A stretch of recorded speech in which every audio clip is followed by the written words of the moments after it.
चलें ठीक है। चलें बेटा बिस्मिल्लाहिर्रहमानिर्रहीम। नेक्स्ट हमारे पास जो टॉपिक है वो है ग्रेविटेशनल एब्सोल्यूट पोटेंशियल एनर्जी। क्या है एब्सोल्यूट पोटेंशियल एनर्जी? तो जब हम ये टॉपिक कंप्लीट करेंगे तो कल आपने इसको अच्छे से घर से तैयार करके आना, इसकी असाइनमेंट भी तैयार करके हैं। उम्मीद है आज ये कंप्लीट हो जाएगा, वैसे थोड़ा लेंथी है। एब्सोल्यूट पोटेंशियल एनर्जी,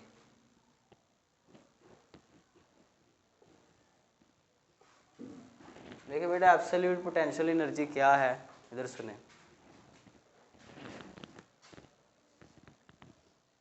रियाज बेटा बाल को दिल पे तो नहीं ले गए? जो उस्ताद कह रहा होता है वो उसी में बेहतरी होती है बच्चे के लिए।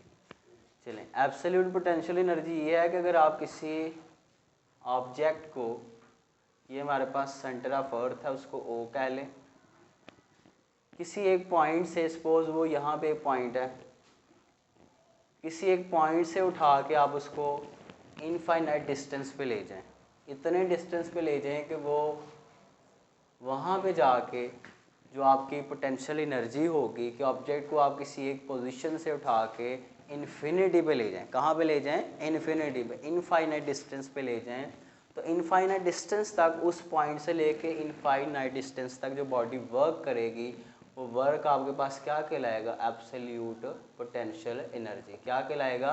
Absolute potential energy. ठीक है। तो work done on a body from displacing a body या an object from a point to infinity, एक पॉइंट से बॉडी को उठा के कहाँ पे ले जाने के लिए? इन्फिनिटी तक लेके जाने के लिए जो हम वर्क करते हैं उसको क्या कहते हैं? एब्सोल्यूट पोटेंशियल एनर्जी कहते हैं। ठीक है। तो इसकी डेफिनेशन आप लिखेंगे, जो बात हमने कही है वही हम इसको लिख लेंगे, रिकॉर्ड कर लेंगे इसको, और यही आप इसको वहाँ जाके लिख देंगे। So the work done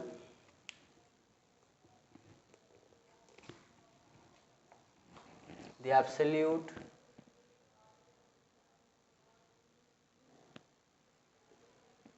gravitational, अच्छा ये क्योंकि हम ऐसे कर रहे हैं कि इस ऑब्जेक्ट को ज़मीन की ग्रेविटेशनल फील्ड से ही उठा के लेके गए हैं, तो हम कहेंगे ये जो वर्क हो रहा है वो किस फील्ड के रिलेटिव हो रहा है? ग्रेविटेशनल फील्ड के रिलेटिव हो रहा है। The absolute gravitational potential energy is defined as the work done, जो वर्क किया गया है by displacing, उठा के लेके जाने के लिए, an object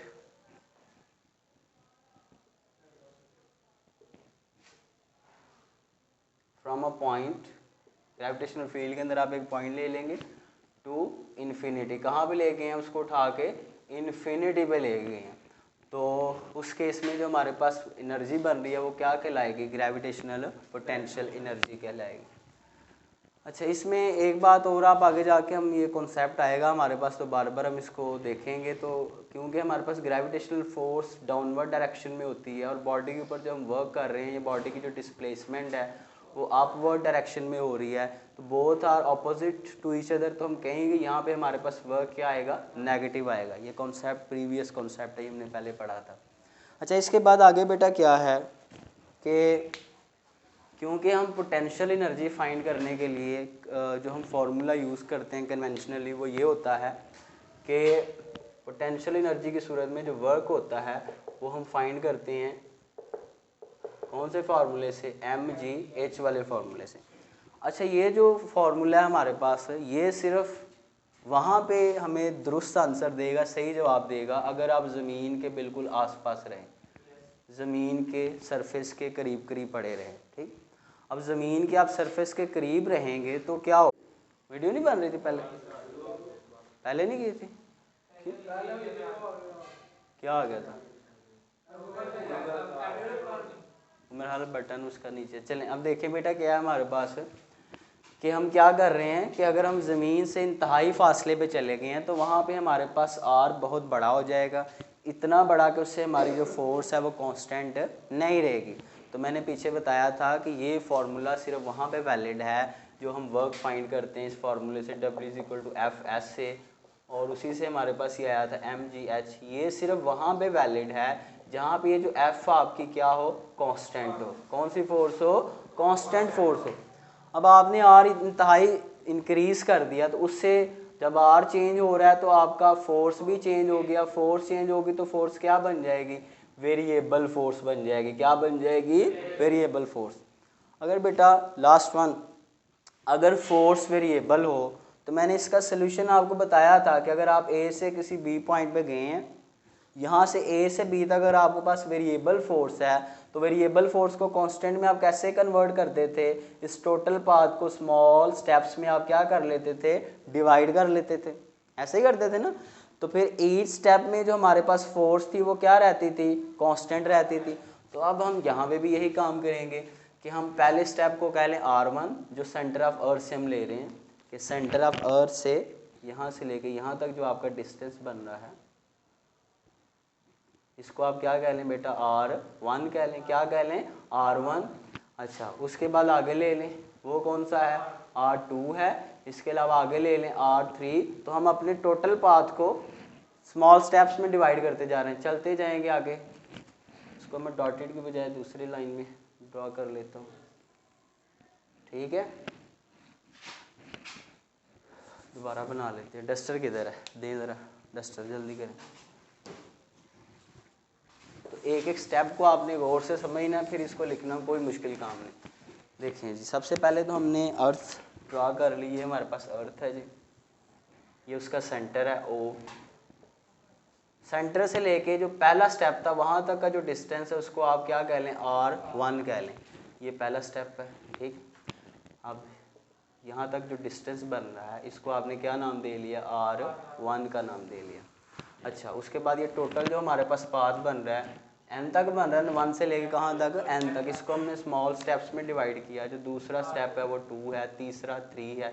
अब दूसरे स्टेप तक का डिस्टेंस कितना है हमारे पास, R2 है, ठीक है। अच्छा, इन दोनों के बीच में जो डिफरेंस है 1 और 2 के बीच में, उसको क्या कह लें आप, दोनों में जो फ़र्क आया डिस्टेंस का उसको क्या कह लेंगे, डेल्टा R कह लेंगे। क्या कह लेंगे, डेल्टा R, ठीक। अच्छा, चलते जा रहे हैं 4 5 6 7, चलते चलते हम कहाँ पहुँच गए हैं, N तक पहुँच गए। आखिरी पॉइंट है N हमारे पास। तो वहाँ पे जो डिस्टेंस उसको आप क्या कह लेंगे, RN कह लेंगे। क्या कह लेंगे, RN। चलें बाहर। और आपको पता है कि RN जो है वो कहाँ पे लाई कर रहा है, इन्फिनिटी पर। कहाँ पर लाई कर रहा है, इन्फिनिटी। अंडरस्टैंड जी, ठीक है। ये आगे ये फिर यूज़ होगा। अब बेटा इससे आगे क्या बात कि अगर हम R1 और R2 के सेंटर में जाएं, ये R1 R2 का क्या बन रहा है, सेंटर बन रहा है ना। तो ये जो डिस्टेंस बन रहा है इसको आप नाम दे लें कितना, R का। क्या नाम दे लें, R का नाम दे लें। अंडरस्टैंड जी। अच्छा, इसके बाद मैं ये जो बात लिखी थी कि ये वाला फार्मूला हमारे पास near the surface of earth सिर्फ सही आंसर देगा, क्योंकि व्हेन वी विल डिस्प्लेस, जब हम बॉडी को डिस्प्लेस करेंगे, उठा के लेके जाएंगे फ्रॉम 1 to n, 1 से लेके कहाँ तक, n तक। तो आप कह सकते हैं कि उस केस में the force will become variable, ठीक है बेटा। And then the above formula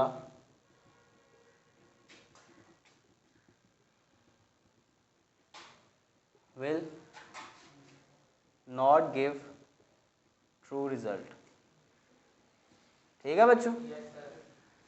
लाजमी नहीं कि आप बुक की बात लिखें, आप अपनी वर्डिंग में भी उसको लिख सकते हैं। अब जो हमारे पास फोर्स है वेरिएबल बन गया, तो वेरिएबल से हम जान कैसे छुड़वाएंगे कि हमने अपने टोटल पाथ को स्मॉल स्टेप्स में डिवाइड कर लिया, ठीक है। द फोर्स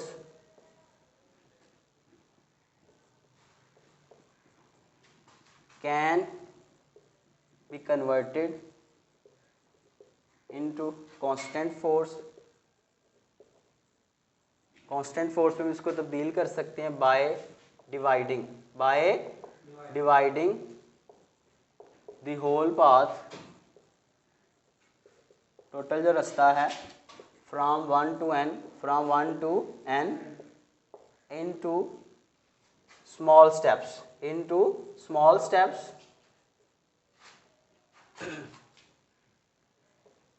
और हर स्टेप की जो लेंथ है वो कितनी बन रही है, डेल्टा आर। कितनी बन रही है, delta R, delta R, delta R. Each of length delta R. Her step की बेटा हमारे पास लेंथ कितनी बन रही है, डेल्टा आर बन रही है। अच्छा, इसके बाद नेक्स्ट हम क्या करेंगे बेटा, आपको पता है कि अगर आपने चेंज निकालना हो तो आप कैसे निकालते हैं, एस जब दो चीज़ों के बीच में चेंज हम निकालना हो तो कैसे निकालते हैं, डेल्टा आर। अगर हमने आर में चेंज निकालना है तो बाद वाली में से माइनस कर देते हैं किसको, पहले वाली को।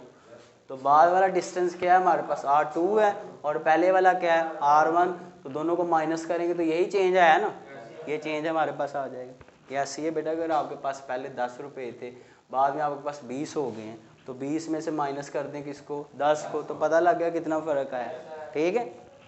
अच्छा बेटा, इसके बाद आगे बढ़ेंगे तो इसको आप मज़ीद इसमें इसको 1 इक्वेशन का नाम दे लें, इसमें थोड़ी सी चेंजिंग कर लें आप। R1 इधर माइनस हो रहा है, उधर शिफ्ट कर दें, उधर जा क्या हो जाएगा, प्लस।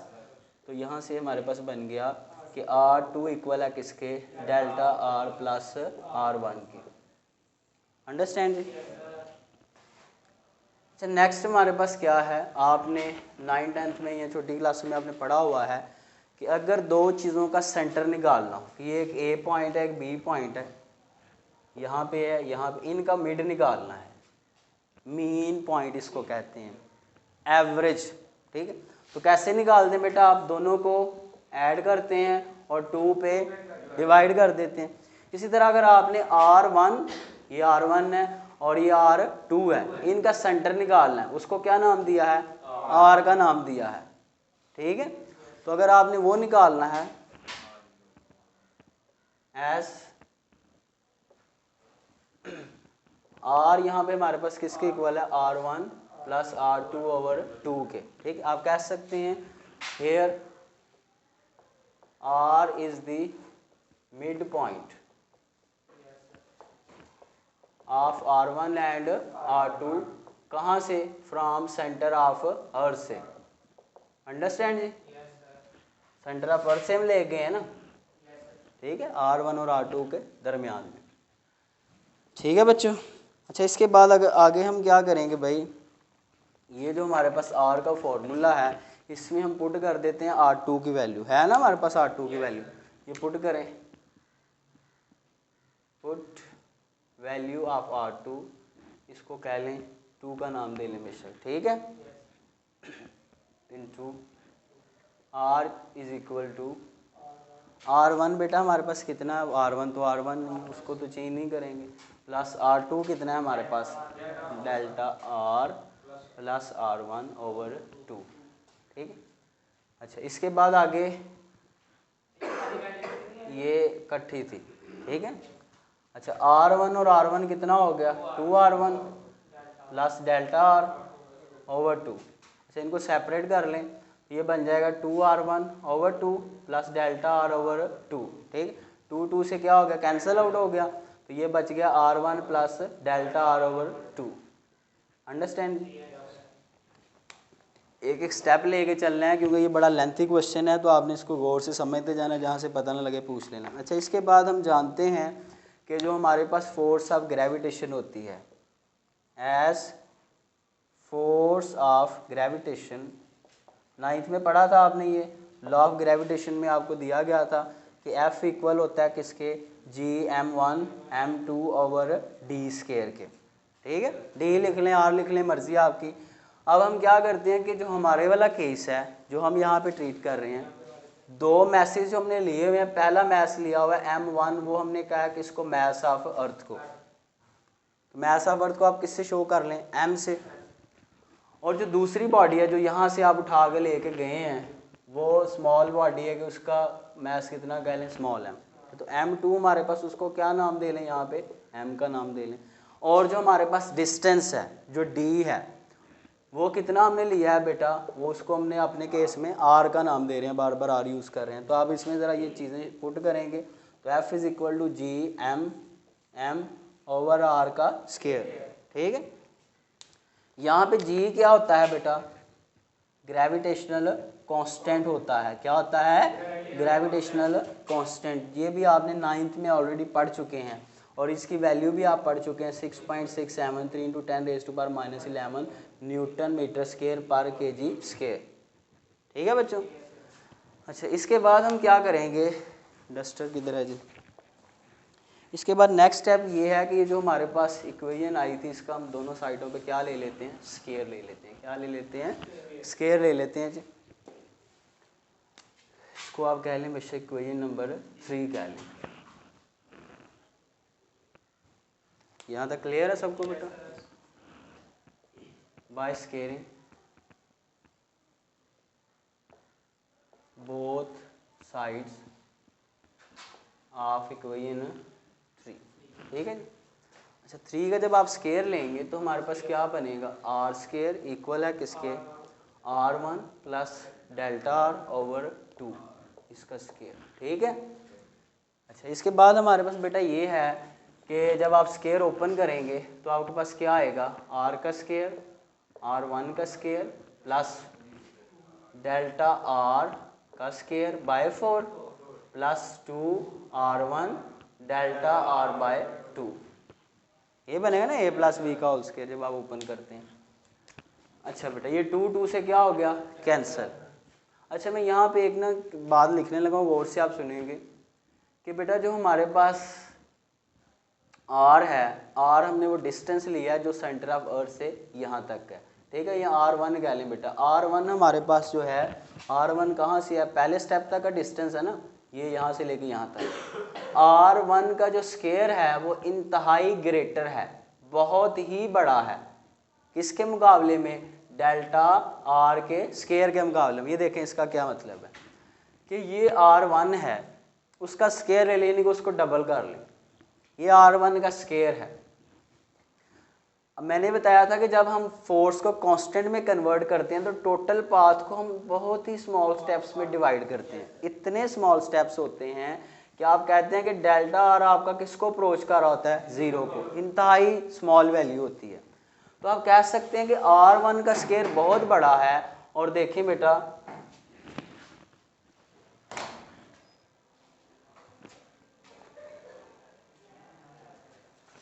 शुक्रिया, रसगुल्ला खाना है आप लोगों ने।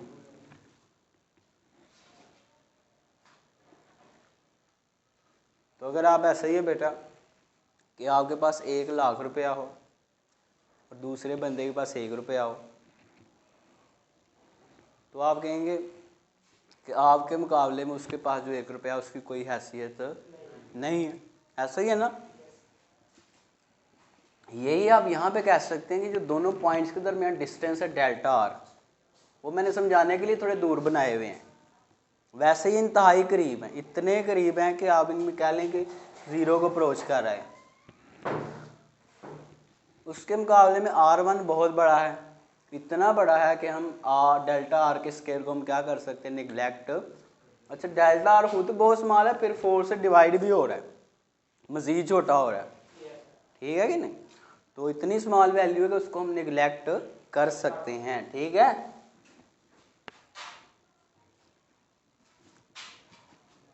इधर ही साफ कर लेते हैं, लिखना है, ठीक। ये समझ लें डेल्टा आर ये है, फिर उसका स्केयर लेके फिर उसको 4 पे डिवाइड करें, वो और स्मॉल हो गया, इतना स्मॉल है कि उसको हम निगलेक्ट कर सकते हैं, ठीक है बच्चों। सो डेल्टा आर का square by 4 can be neglected. Understand बच्चों। अच्छा जी, अब देखिए बेटा हमारे पास इस इक्वेशन में हम ज़रा इसको सिंप्लीफाई करते हैं तो r का स्केयर इक्वल है किसके, R1 का square plus R1 delta r। ये वाली टर्म हमने क्या कर दी है, निगलेक्ट कर दी। अच्छा, डेल्टा आर आ रहा है, डेल्टा आर तो आपने इधर निकाला था ना भी कहीं पे, कहाँ था, ये था, ये वैल्यू भी पुट कर दे इधर, ठीक है। Put value of delta R. तो आर का स्केयर कहाँ पे हमारे पास आगे, R1 का square plus R1 delta R कितना, R2 माइनस R1, ये बन जाएगा R1 का square plus R1 R2 minus R1 का स्केयर। ये देखिए अंदर मल्टीप्लाई हो गया ना, ठीक है। अच्छा ये R1 का स्केयर क्या हो रहा है, कैंसिल हो रहा है ना, तो R का स्केयर किसके इक्वल आ गया है, R1 R2 के, ठीक है जी। तो ये जो हमने फोर्स ऑफ ग्रेविटेशन का फॉर्मूला बनाया है, इसमें हम क्या करेंगे, R के स्केयर की ये वैल्यू पुट कर देंगे, अंडरस्टैंड जी। तो ज़रा हम पुट करते हैं, हमारे पास क्या बनता है, and the equation 4 will become, यानी कि उसमें ये वैल्यू उठा के क्या कर देंगे, पुट कर देंगे। F equals to G M over R का स्केयर। अब R का स्केयर क्या है, R1 R2 है, ठीक है बेटा। ये जो इक्वेशन आ गई इसको आप नाम दे लें क्या, इक्वेशन नंबर, चलें 5 आ गई थी इधर कहीं, 6 कह लें चलें इसको, ठीक है। आप जो मर्जी नाम रख सकते हैं, मर्जी आपकी। अच्छा इसके बाद देखें बेटा, हम बॉडी को अगेंस्ट द ग्रेविटेशनल फील्ड लेके जा रहे थे। मैंने बताया था कि ग्रेविटेशनल फोर्स किधर को लगेगी, डाउनवर्ड डायरेक्शन में, और हम बॉडी को डिस्प्लेस किधर को कर रहे हैं, अपवर्ड डायरेक्शन में। तो बोथ आर ऑपोजिट, तो आप कह सकते हैं कि इस केस में थीटा कितना है हमारे पास, 180 डिग्री है, ठीक है ना। तो आप कह सकते हैं एज द ऑब्जेक्ट, जो बात आप कर रहे हैं वही लिखें, रटा लगाने की जरूरत है ही नहीं। As the object is displaced against the gravitational field, कौन सी फील्ड के अगेंस्ट लेके जा रहे हैं, ग्रेविटेशनल फील्ड के, तो आप कह सकते हैं so work done will be negative. Work done क्या होगा बेटा, नेगेटिव होगा। कैसे नेगेटिव होगा, मैंने बताया था, ये फॉर्मूला होता है, देखो अगर किसी ने नहीं पिछला लेक्चर लिया हुआ, कि बेटा वर्क हमारे पास इक्वल होता है एफ डी के, किसके इक्वल होता है, एफ डी कॉस थीटा के, ठीक है। अच्छा एफ है ग्रेविटेशनल फोर्स, डी ऐसे ही रहा कॉस थीटा, थीटा कितना बन रहा है, 180 डिग्रीज बन रहा है, ऑपोजिट है ना दोनों, तो 180 बनेगा, तो फिर क्या आएगा, आंसर क्या आएगा, माइनस एफ डी आएगा ना, कॉस 180 माइनस 1 होता है। तो वर्क जो है हमारे पास वो क्या आ रहा है, नेगेटिव आ रहा है, माइनस में आ रहा है, ठीक। ये प्रीवियस जो कॉन्सेप्ट था पिछला आर्टिकल, उसमें हमने पढ़ा था। चलें बहरहाल हम कह सकते हैं कि यहाँ पे जो हमारे पास वर्क आएगा, जो हम डन कर रहे हैं, वो क्या आएगा बेटा, माइनस में आएगा, क्या आएगा, माइनस में।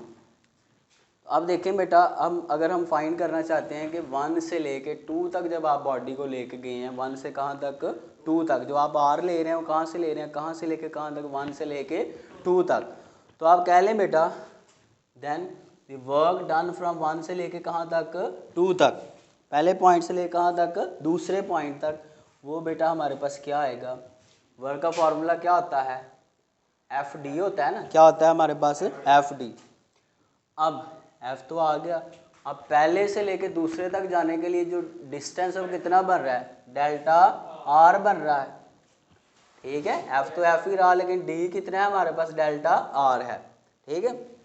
दोनों का डॉट प्रोडक्ट साथ ले रहे हैं, वेक्टर फॉर्म में है, वेक्टर फॉर्म में, कौन सी फॉर्म में है ये, वेक्टर फॉर्म में। एक्चुअली इस तरह होता है ना, W is equal to F dot D होता है, फिर खोल लें तो फिर क्या बनता है, एफ डी कॉज थीटा बनता है, ठीक। अच्छा जब आप इसको ओपन करेंगे तो हमारे पास क्या बनेगा, दोनों के बीच में एंगल कितना आएगा, एफ डेल्टा आर कॉस, कितना आया था एंगल यहाँ पे, थीटा आ रहा था 180 डिग्रीज, ठीक है बच्चों। तो हमारे पास क्या आंसर आएगा, माइनस एफ डेल्टा आर आएगा, क्या आएगा, माइनस एफ डेल्टा आर, ठीक है जी।